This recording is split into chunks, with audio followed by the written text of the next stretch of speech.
ചെമ്പനീർ പൂവ് സീരിയലിന്റെ latest episode review ആണ് പറയുന്നത്. അങ്ങനെ ശ്രീകാന്തും പ്രിയയും കൂടി ഒരുമിച്ച് ഷോപ്പിംഗ് മാളിൽ നിന്നും ഇറങ്ങി വരുന്നതും കണ്ടുകൂട്ടത്തിന് ആകെ ടെൻഷൻ അടിച്ച് മഹിമ നേരെ വർഷയെ കാണാൻ വേണ്ടി ഡബ്ബിംഗ് സ്റ്റുഡിയോയിലേക്ക് ചെല്ലുകയാണ്. വർഷ അപ്പോൾ തന്നെ ഡബ്ബിങ്ങിന്റെ തിരക്കിലായിരിക്കും.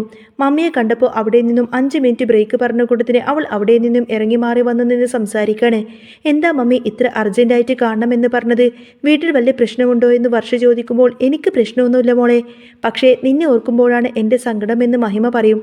കാര്യം വളച്ചൊടിക്കാത്ത സ്ട്രൈറ്റ് ആയിട്ട് പറ മമ്മി, എനിക്ക് ജോലി തിരക്കുള്ളതാണ് എന്ന് വർഷ കടുപ്പിച്ച് പറയുമ്പോൾ മഹിമ പതിയെ ആ ഒരു കാര്യം അവതരിപ്പിക്കുകയാണ്. മോളെ, ഞാൻ കുറച്ചു മുൻപ് ശ്രീകാന്തിനെ കണ്ടു. കൂടെ ഒരു പെണ്ണുമുണ്ടായിരുന്നു. പ്രിയയോ മറ്റോ ആണ് അവളുടെ പേര്. ഹോട്ടൽ ഉടമയുടെ മകളാണെന്നാണ് പറഞ്ഞത്. ഓ, അതിനിപ്പോൾ എന്താ മമ്മി എന്ന് വർഷ നിസാരമായി ചോദിക്കുമ്പോൾ നീ എന്താ മോളെ ഇത്ര സില്ലിയായിട്ട് കാണുന്നത്? ഞാൻ വളരെ സീരിയസ് ആയിട്ടാണ് പറയുന്നത്. കല്യാണം കഴിഞ്ഞ ഒരു പുരുഷൻ എന്തിനാണ് മറ്റൊരു പെണ്ണുമായിട്ട് ഇങ്ങനെ കറങ്ങി നടക്കുന്നത് എന്ന് മഹിമ ചോദിച്ചു. ശ്രീകാന്ത് എന്നോട് പറഞ്ഞിരുന്നു ഹോട്ടലിലെ പുതിയ ഡിസൈനുകളെക്കുറിച്ച് പാത്രങ്ങൾ വാങ്ങിക്കാൻ വേണ്ടി പ്രിയയുടെ കൂടെ പോകുന്നുണ്ട് എന്ന്. അത് പർച്ചേസിങ്ങിന് പോയതായിരിക്കുമെന്ന് വർഷ ന്യായീകരിക്കുമ്പോൾ മഹിമ വിട്ടുകൊടുക്കുന്നില്ല. പക്ഷേ ആ പെണ്ണിൻ്റെ പെരുമാറ്റം അത്ര ശരിയല്ല മോളെ. ഒരാളെ കാണുമ്പോൾ തന്നെ അവർ എങ്ങനെയുള്ള ആളാണെന്ന് എനിക്ക് തിരിച്ചറിയാൻ പറ്റും. അവൾ അത്ര ഗുണമുള്ള ടൈപ്പല്ല. നമ്മുടെ ശ്രീകാന്ത് അവളുടെ കൂടെ ഇങ്ങനെ നടക്കുന്നത് അത്ര നല്ലതല്ല എന്ന് മഹിമ വീണ്ടും തന്നെ പ്രകോപിപ്പിക്കാൻ വേണ്ടിയിട്ട് പറയുന്നുണ്ട്. അന്നേരം ഞാനിപ്പോൾ എന്താണ് ചെയ്യേണ്ടത് എന്നാ മമ്മി പറയുന്നത് എന്ന് വർഷ ചോദിക്കുമ്പോൾ ശ്രീകാന്ത് നല്ലവനാണ്, പക്ഷേ മോശം കൂട്ടുകെട്ടിൽപ്പെട്ട് ആരായാലും മാറിപ്പോവും. അവൻ അങ്ങനെ എങ്ങാനും ആവുമോ എന്ന് എനിക്ക് നല്ല പേടിയുണ്ട് എന്ന് മഹിമ പറയുമ്പോൾ വർഷക്കങ്ങ് ദേഷ്യം വരും. മമ്മി വെറുതെ ഓരോന്നും പറയണ്ട. എൻ്റെ ശ്രീകാന്തിനെ എനിക്ക് നന്നായിട്ട് അറിയാം. അവനൊരു തെറ്റും ചെയ്യില്ല. മോളെ, ഒരാളെയും അങ്ങ് കണ്ണടച്ച് വിശ്വസിക്കരുത് എന്ന് മഹിമ വീണ്ടും ഉപദേശിക്കുമ്പോൾ മമ്മി പണ്ട് അച്ഛൻ്റെ സുഹൃത്തുക്കളുടെ കൂടെ ഷോപ്പിംഗ് ചെയ്തതൊക്കെ ഞാൻ കണ്ടിട്ടുണ്ടല്ലോ എന്ന് വർഷ തിരിച്ചടിച്ചു. അത് കേട്ടപ്പോൾ മഹിമക്കങ്ങ് ദേഷ്യം വരാണ്. ദേ, ഒരെണ്ണം അങ്ങ് തന്നാലുണ്ടല്ലോ, അത് ഫാമിലി ഫ്രണ്ടായിരുന്നു. പിന്നെ ആ പെണ്ണിന് പ്രായം കുറവാണ് എന്നൊക്കെ മഹിമ പറയുമ്പോൾ ശ്രീകാന്ത് എന്തെങ്കിലും കള്ളത്തരമുണ്ടായിരുന്നുവെങ്കിൽ ആ പെണ്ണിനുമായി ഷോപ്പിങ്ങിന് ഇറങ്ങില്ലായിരുന്നു എന്ന് വർഷ ഉറപ്പിച്ചു പറഞ്ഞു. നീ ശ്രീകാന്തിനെ നിന്റെ കൺട്രോളിൽ നിർത്തണമെന്ന് മഹിമ വീണ്ടും നിർബന്ധിക്കുമ്പോൾ ജോലിയുടെ ആവശ്യത്തിന് അവൻ പലയിടത്തും പോവും. അതൊക്കെ അവൻ്റെ ഇഷ്ടങ്ങളാണ്. ഞാൻ എന്തിനാണ് അതിലൊക്കെ ഇടപെടുന്നത് എന്ന് വർഷ ചോദിക്കും. സൂക്ഷിച്ചാൽ നിനക്ക് കൊള്ളാമെന്ന് മഹിമ വാണിംഗ് കൊടുക്കുമ്പോൾ വർഷയ്ക്ക് സഹിക്കേടുകയാണ്. മമ്മി, എനിക്കറിയാവുന്ന ഒരു സീരിയൽ കമ്പനിയാണ് കഥ എഴുതാൻ ആളെ അന്വേഷിക്കുന്നത്. മമ്മിയെ ഞാൻ റെക്കമെൻഡ് ചെയ്യാം. ഓരോ കഥകൾ മേനയാൻ മമ്മിക്ക് നല്ല കഴിവുണ്ടല്ലോ എന്ന് വർഷ കളിയാക്കിക്കൊണ്ട് പറയും.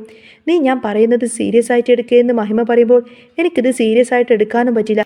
ഇനി മേലാൽ ഈ കാര്യമായി സ്റ്റുഡിയോയിലേക്ക് വരരുതെന്നും വന്നാൽ സെക്യൂരിറ്റിയെ കൊണ്ട് ഞാൻ ഇവിടെ നിന്നും ഇറക്കി വിടുമെന്ന് പറഞ്ഞ് വർഷ ദേഷ്യപ്പെടും. മഹിമ അവിടെ ആകെ നാണം കെട്ടി നിൽക്കുകയാണ്. പിന്നീട് വർഷ വീട്ടിലേക്ക് എത്തുമ്പോൾ ശ്രീകാന്ത് നല്ല മൂഡിൽ ഇങ്ങനെ പാട്ടൊക്കെ കേട്ട് ആസ്വദിക്കുന്നത് കണ്ടപ്പോൾ അവൾ അങ്ങ് ഞെട്ടി.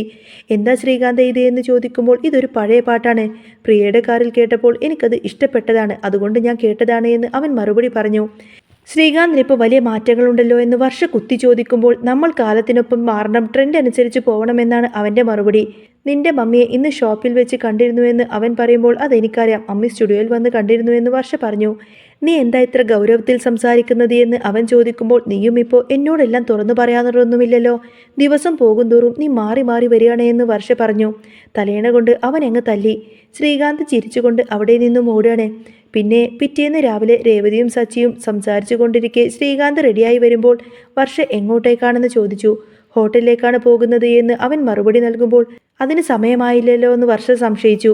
ഇല്ല, പ്രിയ വിളിച്ച് നേരത്തെ തന്നെ വരാൻ പറഞ്ഞു എന്ന് ശ്രീകാന്ത് പറയുമ്പോൾ വർഷക്കാകെ ദേഷ്യം വരികയാണ്. അവൾ വിളിക്കുമ്പോഴേക്കും ഓടിപ്പോവാൻ ഇത് എന്ത് ഇടപാടാണെന്നും ഹോട്ടൽ തുറക്കാൻ പോലും നേരമായില്ലല്ലോ എന്നും അവൾ ചോദിച്ചു. സച്ചി, പ്രിയ ആരാണ് എന്ന് ചോദിക്കുമ്പോൾ ഹോട്ടൽ ഓണറുടെ മകളാണെന്നും ചില കാര്യങ്ങൾ ഡിസ്കസ് ചെയ്യാനുണ്ടെന്നും അവൻ പറഞ്ഞു. ബ്രേക്ക്ഫാസ്റ്റ് കഴിച്ചിട്ട് പോവാമെന്ന് രേവതി പറഞ്ഞിട്ടും വേണ്ട, ഞാൻ പ്രിയയുടെ കൂടെ കഴിച്ചോളാമെന്നും പറഞ്ഞു കൊടുത്തിട്ട് ശ്രീകാന്ത് അവിടെ നിന്നും പോവാണ്. വർഷക്കാണെങ്കിൽ ഇത് കണ്ടിട്ട് സങ്കടവും ദേഷ്യവും വരും. പിന്നീട് കാണിക്കുന്നത് ശ്രുതിയുടെ ഷോപ്പാണ്. അവിടെ ബിസിനസ്സുകളെല്ലാം കുറച്ച് ഡല്ലായതിൻ്റെ ടെൻഷനിലാണ് ശ്രുതി. അപ്പോഴാണ് ഷോപ്പിലേക്ക് നല്ലൊരു VIP കസ്റ്റമർ അങ്ങോട്ടേക്ക് വരുന്നത്. ശ്രുതിയും ശ്രുതിയും അയാളെങ്ങനെ ചേർന്ന് അറ്റൻഡ് ചെയ്യാണ്. തങ്ങൾക്ക് കുറച്ചധികം സാധനങ്ങൾ വേണമെന്നും നിങ്ങൾ അതൊന്ന് നോട്ട് ചെയ്യുമോ എന്നും അയാൾ ചോദിക്കുമ്പോൾ ശ്രുതിക്ക് ഭയങ്കര സന്തോഷമായി. അയാൾ ഒരു ലിസ്റ്റ് തന്നെ നൽകി. ഫ്രിഡ്ജും TV-യും ഒക്കെ ആയിട്ട് ഏകദേശം 14 ലക്ഷം രൂപയുടെ സാധനങ്ങളായിരിക്കും. ഇത് വിറ്റാൽ നല്ലൊരു ലാഭം കിട്ടുമെന്ന് അവർ കണക്ക് കൂട്ടി. ഇന്ന് ഓർഡർ ചെയ്താൽ നാളെ തന്നെ ഡെലിവറി ചെയ്യാമെന്ന് അവർ പറഞ്ഞപ്പോൾ എനിക്ക് 7-ാം തീയതി മതിയെന്നാണ് അയാൾ പറയുന്നത്.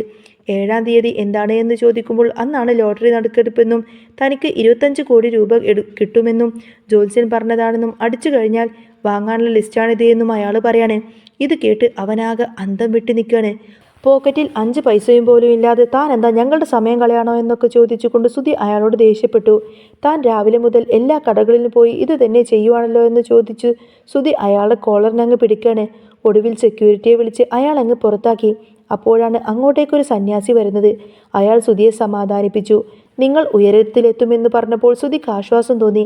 ഞാൻ വരുമ്പോൾ ഒരാൾ എന്നെ ഇവിടെ തടഞ്ഞു നിർത്തി ഒരു കാര്യം ഏൽപ്പിച്ചു എന്നും ആ കത്ത് കൊടുത്ത് അയാളെ കാണണമെങ്കിൽ 4 മണിക്ക് അമ്പലത്തിൽ വരണമെന്നും അദ്ദേഹം പറഞ്ഞു. ഇത് കേട്ട് സുധിയും ശ്രുതിയും ആകെ ടെൻഷനോടെ നിൽക്കുകയാണ്. തന്നെ ഭീഷണിപ്പെടുത്തുന്ന കത്തുകൾ അയക്കുന്നത് നവീനാണോ എന്ന സംശയത്തിനാൽ ആളെ പിടിക്കാൻ അവൻ തീരുമാനിക്കുന്നു. 4 മണിക്ക് സുധിയും ശ്രുതിയും നേരെ ബോഡി ഗാർഡിനെയും കൂട്ടിക്കൊണ്ട് അമ്പലത്തിലേക്ക് പോയി. ശ്രുതി അവിടെ നിന്ന് വലിയ നോക്കുന്നുണ്ടെങ്കിലും സുധി അതിനൊന്നും തന്നെ സമ്മതിക്കുന്നില്ല. ആളെ കണ്ട അപ്പം തന്നെ തീർത്തേക്കണമെന്ന് സുധി ബോഡി ഗാർഡ്സിനോടൊക്കെ നിർദ്ദേശം നൽകുകയാണ്. അങ്ങനെ 4 മണിക്ക് അമ്പലത്തിൽ ആൽത്തറയുടെ പരിസരത്ത് സുധിയും ശ്രുതിയും ബോഡി ഗാർഡും എത്തുമ്പോൾ അവിടെ വല്ലാത്തൊരു നിശബ്ദതയായിരുന്നു. ഓരോ നിമിഷവും സുധിയുടെ നെഞ്ചിരിപ്പ് കൂടിക്കൊണ്ടിരുന്നു. എടാ, അവൻ ഇങ്ങോട്ടേക്ക് വരാൻ പറഞ്ഞിട്ടുണ്ടെങ്കിൽ എന്തെങ്കിലും പ്ലാന് കാണും. നീ ആ തോക്ക് കയ്യിൽ തന്നെ വെച്ചോ എന്ന് സുധി ബോഡി ഗാർഡിനോട് പയ്യെ പറയുന്നുണ്ട്. ശ്രുതിയാണെങ്കിൽ പേടിച്ച് വിറച്ച് അങ്ങോട്ടും ഇങ്ങോട്ടേക്ക് നോക്കുകയാണ്. പെട്ടെന്ന് തന്നെ ഒരു കറുത്ത തുണി കൊണ്ട് മുഖം മറച്ച ഒരാൾ അവർക്കിടയിലേക്ക് നടന്നു വന്നു. ആരാടാ നീ, എന്തിനാടാ ഇങ്ങനെ പേടിപ്പിക്കുന്നത് എന്ന് സുധി ആക്രോശിക്കുമ്പോൾ ആ വ്യക്തി പതിയെ തൻ്റെ മുഖം മറ അങ്ങ് അഴിച്ചു മാറ്റാണ്. അത് മറ്റാരുമല്ല, അത് നവീൻ തന്നെയായിരുന്നു. നവീനെ കണ്ടതോടുകൂടി തന്നെ സുധിക്ക് അങ്ങ് ദേഷ്യം അടക്കാനായില്ല. നിന്നെ ഞാൻ ഇന്ന് തന്നെ തീർക്കുമെന്നൊക്കെ പറഞ്ഞ് സുധി അവൻ്റെ കോളറിനങ്ങ് പിടിക്കുമ്പോൾ നവീൻ അങ്ങ് ഉറക്കെ ചിരിക്കുകയാണ്. നീ എന്നെ കൊന്നാലും ഇനി സത്യം പുറത്തു തന്നെ വരും. നിന്റെ ഈ ബിസിനസ് സാമ്രാജ്യം എങ്ങനെയാണ് ഉണ്ടായത് എന്ന് എല്ലാവരും തന്നെ അറിയാൻ പോവുകയാണ് എന്ന് നവീൻ വെല്ലുവിളിച്ചു. ഇതേ സമയം വീട്ടിൽ വർഷയുടെ മനസ്സിൽ മമ്മി പറഞ്ഞ കാര്യങ്ങൾ ഒരു തീക്കനാലായി തന്നെ എരിയുന്നുണ്ടായിരുന്നു. ശ്രീകാന്ത് പ്രിയയുടെ കൂടെ അന്ന് ബ്രേക്ക്ഫാസ്റ്റ് കഴിക്കാൻ പോയത് അവൾക്ക് സഹിക്കാവുന്നതിലും അപ്പുറമായിരുന്നു. അവൾ നേരെ ശ്രീകാന്തിൻ്റെ ഫോണിലേക്ക് വിളിക്കുന്നുണ്ടെങ്കിലും അവൻ കോൾ അറ്റൻഡ് ചെയ്യുന്നില്ല. ഇത്ര പെട്ടെന്ന് അവൻ എന്നെ അവഗണിക്കാൻ തുടങ്ങിയോ എന്നോർത്തുകൊണ്ട് തന്നെ വർഷ പൊട്ടിക്കരയാണ്. രേവതി അടുത്ത് വന്ന് സമാധാനിപ്പിക്കാൻ നോക്കുന്നുണ്ടെങ്കിലും വർഷയുടെ ദേഷ്യം പ്രിയ എന്ന ആ ഒരു പെണ്ണിനോട് മാത്രമായിരുന്നു. നേരെ ഹോട്ടലിലേക്ക് പോകാൻ തീരുമാനിച്ച വർഷ അവിടെ എത്തുമ്പോൾ കാണുന്നത് ഞെട്ടിക്കുന്നൊരു കാഴ്ചയാണ്. ശ്രീകാന്തും പ്രിയയും വളരെ അടുത്തിരുന്നു കൊണ്ട് തന്നെ എന്തോ തമാശ പറഞ്ഞിങ്ങനെ കളിച്ചിരിയോടുകൂടെ തന്നെ സംസാരിക്കുന്നതാണ് കാണുന്നത്.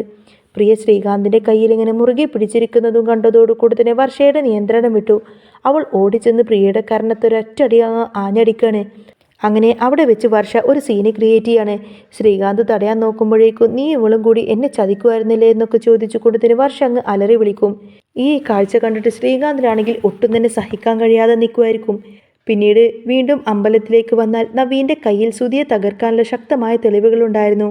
പണ്ട് ബിസിനസ് തുടങ്ങാൻ വേണ്ടിയിട്ട് സുധി ചെയ്ത ആ ഒരു വലിയ ക്രമക്കേട്, അതായത് 50 ലക്ഷം, അച്ഛൻ്റെ 50 ലക്ഷം രൂപ കൊണ്ടല്ലേ ബിസിനസ് തുടങ്ങിയത്, ആ ഒരു കാര്യമെല്ലാം തന്നെ അവൻ പുറത്തെടുക്കുന്നു. ഇത് പോലീസിന് കൊടുത്താൽ നിന്റെ ആഡംബര ജീവിതം ഇന്നത്തോടുകൂടെ അങ്ങ് അവസാനിക്കുമെന്ന് നവീൻ പറയുമ്പോൾ സുധി ഒരു നിമിഷം അങ്ങ് തളർന്നുപോയി.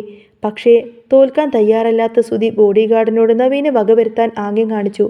അവർ തമ്മിൽ അങ്ങനെ വലിയൊരു മൽപ്പിടുത്തം അവിടെ നടക്കുകയാണ്. ആ ബഹളത്തിനിടയിൽ തന്നെ ആരുടെയോ കയ്യിലിരുന്ന കത്തി സുധിയുടെ വയറ്റിലേക്ക് അങ്ങ് തറച്ചു കയറി.